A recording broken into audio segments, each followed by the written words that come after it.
Hey, my reactors, happy Monday, y'all. And like I stated before, I will be doing reading Monday through Thursday and Zodiacs on Fridays on the weekends. Starting Friday to Sunday. So we're on chapter 7. I hope y'all enjoying the book so far. And it says, Dear God, please, with that child, I'm begging you, the grandmother Elise. Every time I read, I gotta clear my throat, y'all. Brownie was helping Elise prepare the project's wreck for her annual family celebration. Before bringing in the food, Elise had her friends check for roaches and bugs in case they needed to use any spray. She wanted to prevent her family from having an outbreak. The thing was black and red, and Elise saw to it that everything was coordinated, including the plastic plates, forks, spoons, and napkins. With 4 sisters, their children, and their grandchildren, the family celebration will be huge. When the hall was beautifully decorated, the food was brought in and laid upon the table. The moment Elise opened the doors for everyone, they crowded into the hall.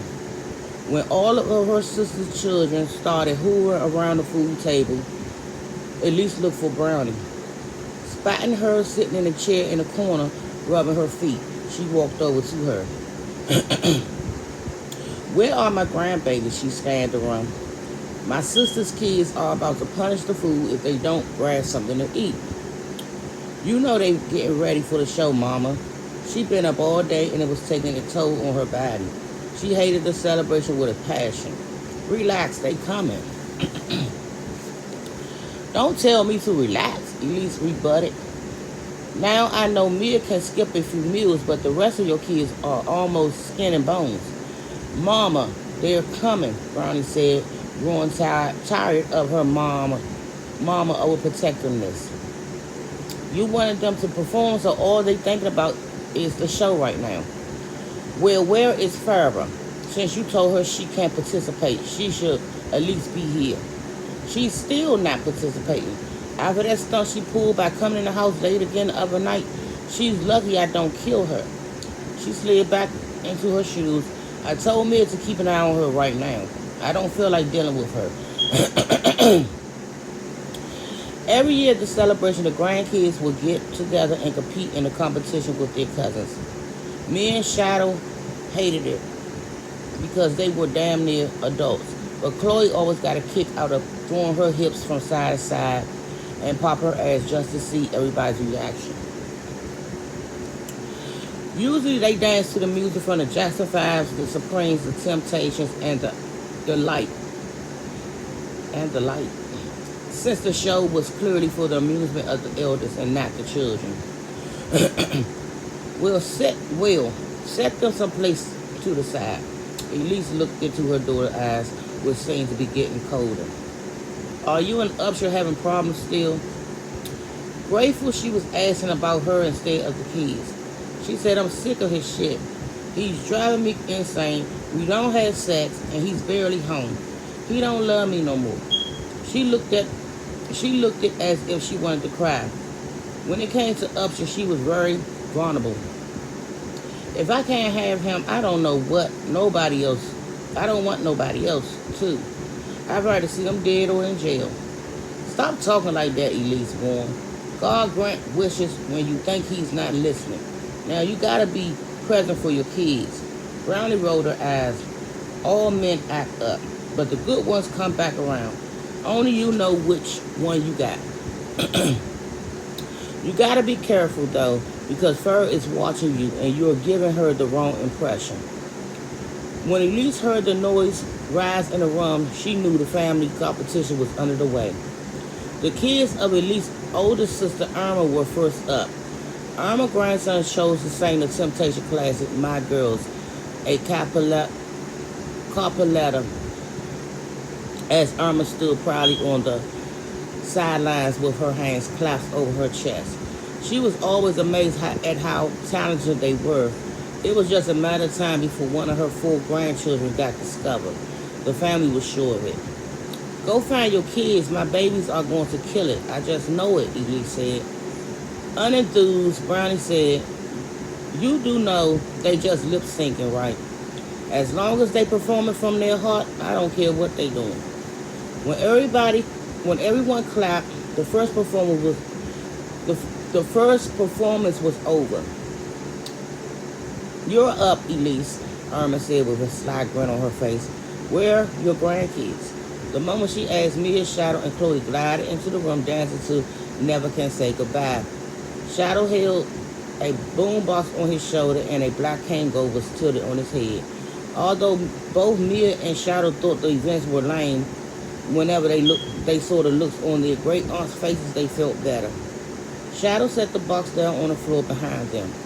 They lined up and pretended to be the Jackson 5 with only 3 members. But because the routine was so well put together, everyone enjoyed the show. The only awkward part about the evening was that both Shadow and Mia kept looking at the door as if they were waiting for someone else. What are you looking for, Elise whispered to Brownie. What are they looking for? Elise whispered to Brownie. I don't know, Mom. Maybe that's part of the performance. She shrugged her shoulders. The only thing on her mind was Upshur Carton and his whereabouts. Just enjoy what they doing. She looked at her kids, whatever it is. The family was cheering and singing with the threesome until Farrah came through the door doing signature Michael Jackson moves. The applause simmered down and everyone leaned in to see her clearly. Elise, not believing her eyes, took a close look at her granddaughter. Oh, my dear God, she said to herself. What did you do to your face, baby? Seeing her face, Brownie was overwhelmed with Farrah. She was a fucking curse, a way for God to get her back. How could this bitch do this to me, she thought.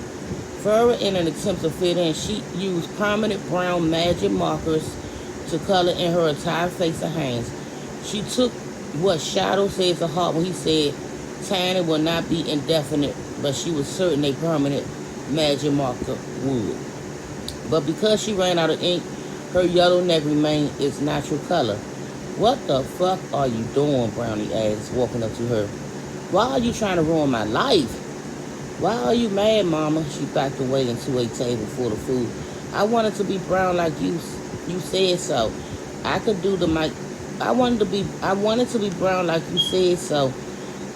So I could do the Jackson 5 routine. I don't want you mad at me no more. I'm sorry for coming into the house late, but these girls tried to jump me. And I'm sorry for staying on the roof that day, trying to get a tan. I know I messed up so much, but I'm going to do better. I want to make you happy. She was beside herself with emotion. I thought this would work, Mama. I really did. So you could love me more. Bitch, you not answering my question. Are you out of your fucking mind? She screamed. You think it's funny that I was born with this skin color and you weren't, huh? No, Mama, she shook her head. I really thought you would like it. I want to look like you. I want to be like you, she sobbed. I didn't stay out in the sun this time so I wouldn't have to go back to the hospital. I thought you would be happy. Tears ran down for her face and she wiped them away, causing the markers to smear. Now she looked unrecognized.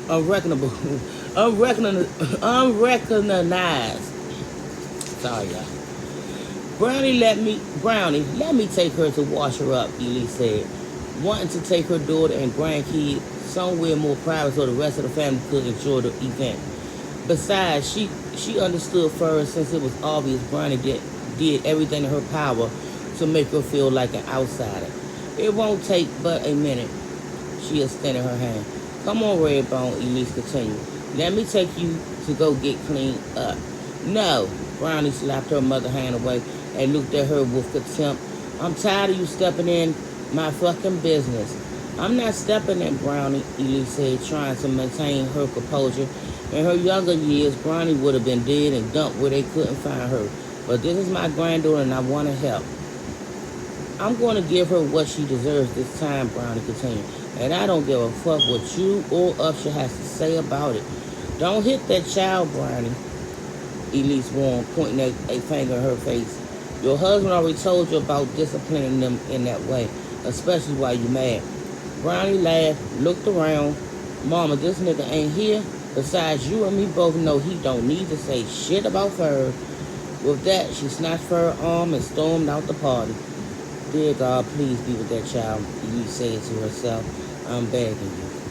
And that's the end of chapter 7, and I will be back tomorrow with chapter 8, and it starts off like this.